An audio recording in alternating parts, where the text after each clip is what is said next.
This is untranscripted, so I can take my glasses off.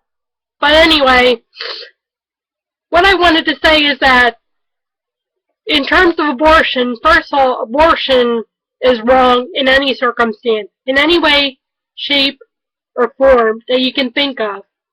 And as I said, any circumstance. There is no excuse. First of all, let's cover the rape and incest aspect.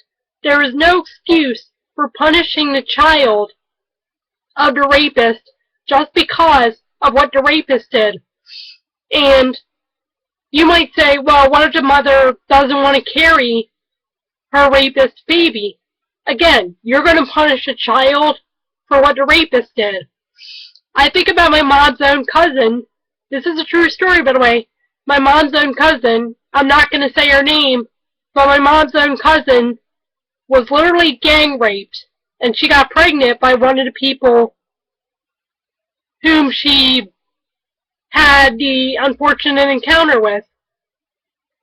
And 12 years later, when she was married, because she had gotten married, told her story to the guy that she was married to, when she and her husband couldn't have any children, the husband ended up adopting the girl who was born as a result of the rape. So, if you abort a child who is the product of rape, or even incest, one, you're punishing a child for something that the parents, or parents, in the case of incest, because it could be consensual, you are punishing a child for something that the parent or parents did.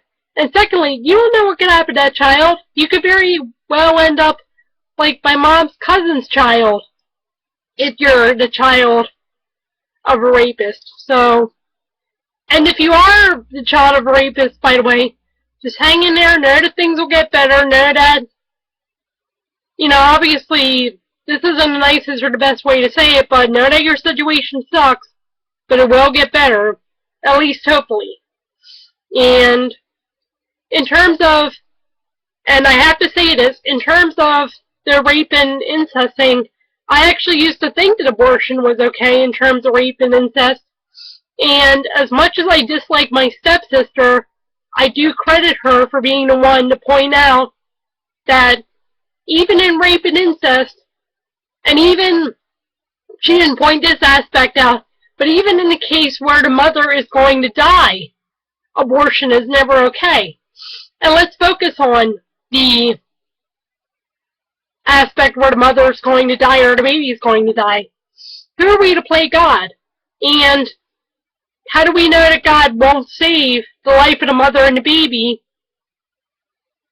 And I should rather say the lives of the mother and the baby. How do we know that God won't save those lives just when everyone else thinks, oh, they're going to die, they're not going to make it? How do we know that God just won't come in at the right moment, intervene, save their lives, or even use one or both of their, that is, the mother's and the baby's deaths? How do we know that God won't use that in, you can't even, you could try to imagine what God might use someone's death or somebody's death for, but the point is we just don't know, and so who are we to play God and say, oh, the mom's going to die, let's try to abort the baby, or oh, the baby could die, let's try to abort him or her. And again, as I said, we don't know if God's going to intervene in terms of saving the life or not, so who are we to play God? And we can also get into, well, what if the baby has a serious genetic condition? What if he has Down syndrome? What if he has any number of things? And also, well, what if he or she has a condition like cerebral palsy and this? You know what? You're talking.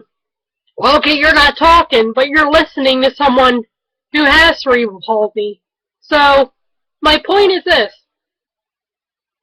Whether you be misguided or deliberately intent on murdering a child, know this.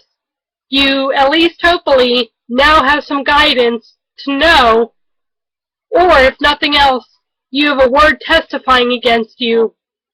And the word that I'm speaking right now is saying to you, that abortion is not okay in any circumstance, because if you abort a child, you, for one, are not trusting God, and you, for two, are playing God.